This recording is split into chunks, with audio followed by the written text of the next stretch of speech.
Talk of the Trollway spotlights Mount Horeb, Wisconsin's unique artists, entertainers, hobbyists, and personalities. Mike Feeney's trolls are iconic. They've helped define the village of Mount Horeb for more than 20 years. But the Norwegian creatures aren't his only claim to fame. He's created monsters, mutant fish, musical frogs, and a corny farmer, all with his off-kilter sensibility. It's the idea someone's having a laugh at someone else's expense, but no one's quite sure who's in on the joke. Here in Mount Horeb, the world-famous wooden and concrete trolls are the most visible example of Mike's approach to art. All cool, unique. It's something different. It's funny. They're literally a public display of his artistic expression, watching over the village and its visitors with a twinkle in their eye and a surprise up their sleeve, or behind their back. On this episode of Talk of the Trollway, Mike may or may not encourage you to pick up a chisel and give sculpture a try. He's quick to point out, however, the hardest part may be knowing when to stop.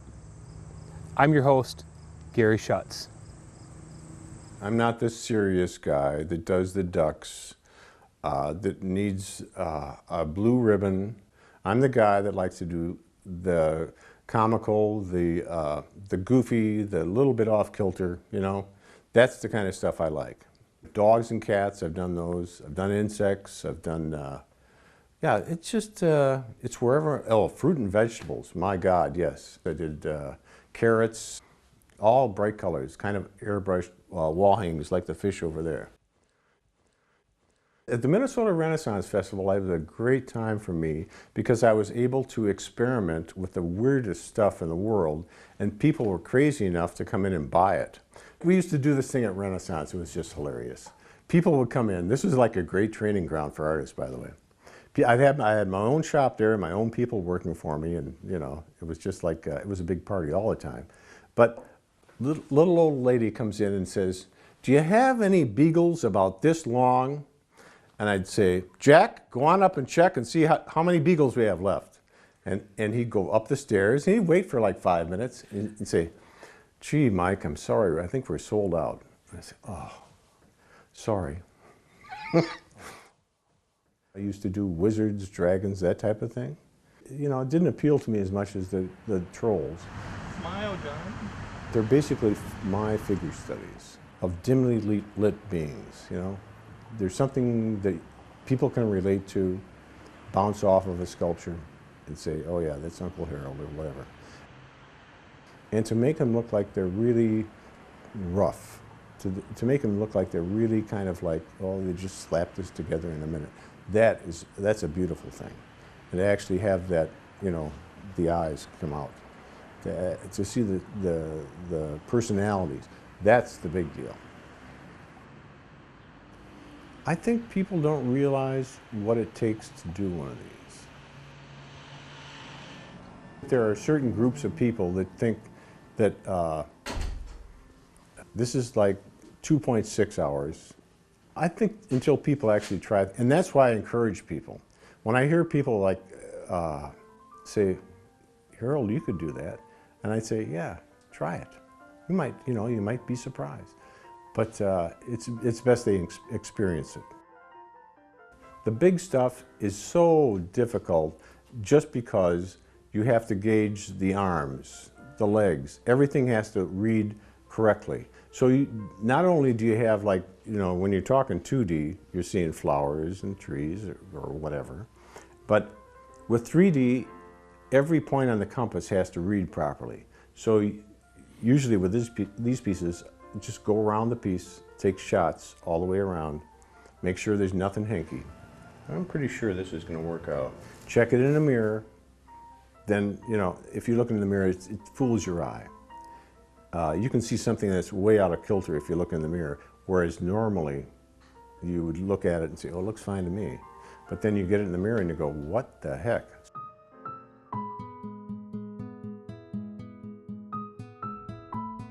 There has to be some kind of inspiration. And then be prepared, because then you're like totally, I don't know. it kind of envelops you. It kind of like drives you until you're finished, until you've gotten over that next hump. And it's like, and I think I've said this so many times, it's like driving a super tanker, you know, into port. It's always on the wrong course, and you just have to make those adjustments. Once you've made the adjustments and hit port, then you're cool. But never on course. So adjust, adjust, adjust. This is Mike Feeney's trial and error. It's not really a find your own way. It's a constant review. And that's what you do with sculpture, constant review. I'm sure any kind of artwork, you have that constant review. Or you look at the end piece and you say, that's not working. Let's do this. And you do that, and it works great. Sometimes there's a revelation. For an example, and I won't use trolls because God almighty, but I was contacted by a composer on Lake Wisconsin that had these 3 dead oak trees, and he wanted to do trolls because he's Norwegian. Went into his house and it stepped over a troll, not a troll, but a frog, here I'm doing it again, a frog doormat. His wife came down with a frog sweatshirt on. They had crystal Kermits, they had bronzed frogs, they had frog trim in their kitchen. So I said, let's do frogs playing musical instruments. He thought, okay, we'll do that. Went down to Stewart Park and got these green frogs, put them in an aquarium at the house, feed them live crickets, which was great, and because the little feelers, you know. But I took on the anatomy of the frogs, the facial expression of the frogs, and this is how the piece is built.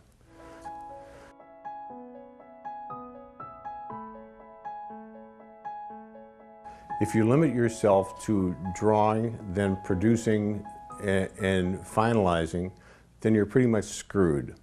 If you look at it like, well, let's see, I need to take calligraphy because it teaches you to concentrate within that 1-inch square. It hones your skills.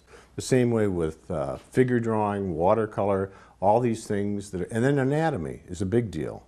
Because if you don't know what's underneath, you can't really do what's on the surface. And then in order to tweak that anatomy, you have to you know, shorten up bones. I mean, there's a lot of maneuvering to get the kind of twisted, warped look that you want.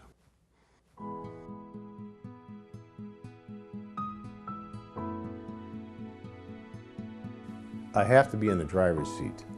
It can't be somebody telling me what to do, because I'm not doing a 4-inch beagle. I'm sorry, that's not going to happen.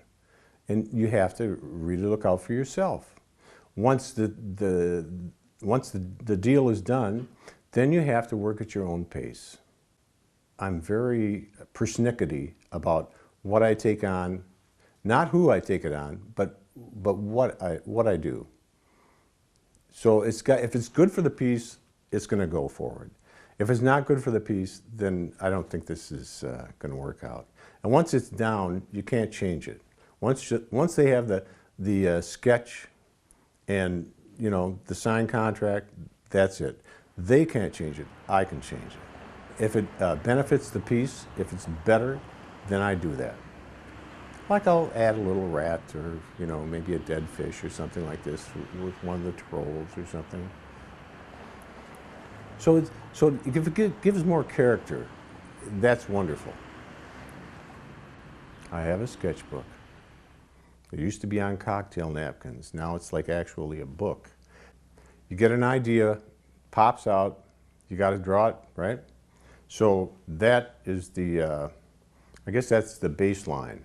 The sculptures come later. If I really, really like an idea, like I'm looking at some of my maquettes, like the conductor or the housekeeping troll or some of these other pieces, then I'll go ahead and do like a 3D clay maquette. So basically, structurally, look at this, revisit the sketch, do a couple more little quick sketches, do the clay. Do the clay, okay, sit it in a drawer, put it aside for about a day, come back to it. Is there anything you want to change? Okay, fine. You don't want to or you do. Okay, then it's like the actual process. With one of these, it's like rebar welded, concrete.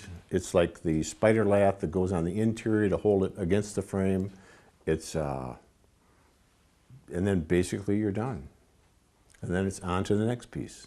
The wood is basically the same. Just find a good chunk of wood, read the top, make sure that the checks are in the right place, carve the piece, and then do the finishing. Lots of different textures. They all reflect light differently. Then you're finished. If you're happy with that piece, if there's a twinkle in the eye, that's cool. If there isn't, then it's not done yet. I learned that in watercolor. It's real, you know, when the hand of God comes down and slaps you and says, leave it alone. But sometimes we don't listen to the hand of God.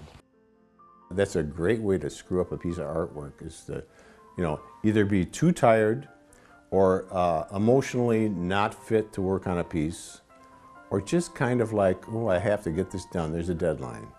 That's a great way to screw up a piece. And once you've gone too far, there's no coming back. So I think we're good here.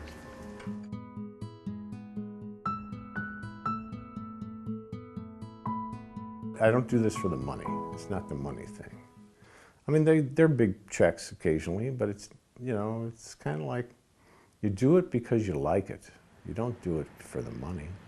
Otherwise, I could probably drive a truck and make the same money, probably better money. I don't know, how much money do you think a guy should make? You know? There's the question. There's a tough question. If you're happy with it, that's the big deal. And that's the way it has to be, because there's a lot of stuff out there. But if you're happy with it, happy enough to display it or show it on a website, etc., then I think you're good. And that's all I really want. I just want to be, I want to know that I've done the best that I can, and you like it. Then you move on.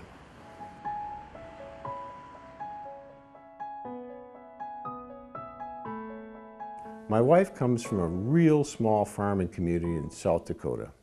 Her father, old Norwegian. I made it when the trolls in Mount Horeb started becoming famous with my name attached to it. It was just like, you know, instead of this is my son-in-law, this is my son-in-law. He does the trolls. And it's very embarrassing.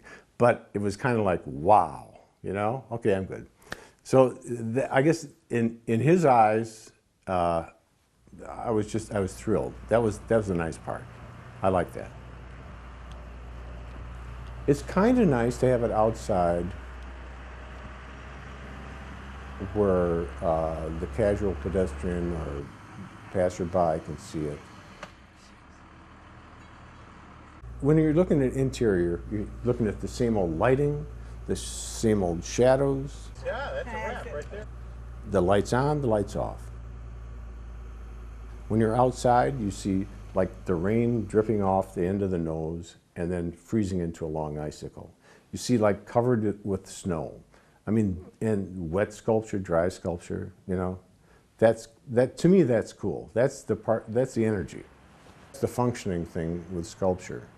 It's that Victorian sense of coming around like a hedge or through a gate and seeing a sculpture, and that first look that you get at that piece is going to be the one that is burned into your brain pan. So subsequent visits, you'll be able to examine it more closely, but that first initial shot either makes it or breaks it. Cheese! The interaction is from the viewer, it's not from the artist. If the artist does their job, whatever job that is, I don't even know if there's a job involved there. It doesn't need batteries. It functions on your imagination, your outlook. So when you look at it, this is something that you take away that maybe that person 3 feet on your right will take away something different. They look funny. They're creative. Yeah, very. Each one's kind of different. I like that his toenail is painted. I like his nose. I like the artwork, and I like the characters they portray. I would never recommend this for anybody to make an actual living. I'd never recommend this. It's just the way I do things. It's just what I do. And if anybody sees this video, I hope to God they don't pick up a chisel and say, well, I think I'll do this, because you'll be disappointed, you know. But I seem to keep myself amused, so I'm happy.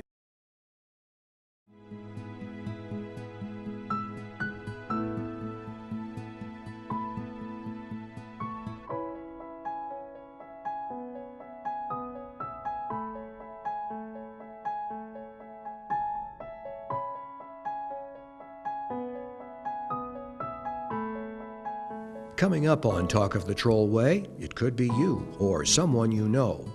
Let us know who we haven't met yet. Email talktrollway@gmail.com. Talk of the Trollway runs daily on Trollway TV, Mount Horeb, Wisconsin's village cable station.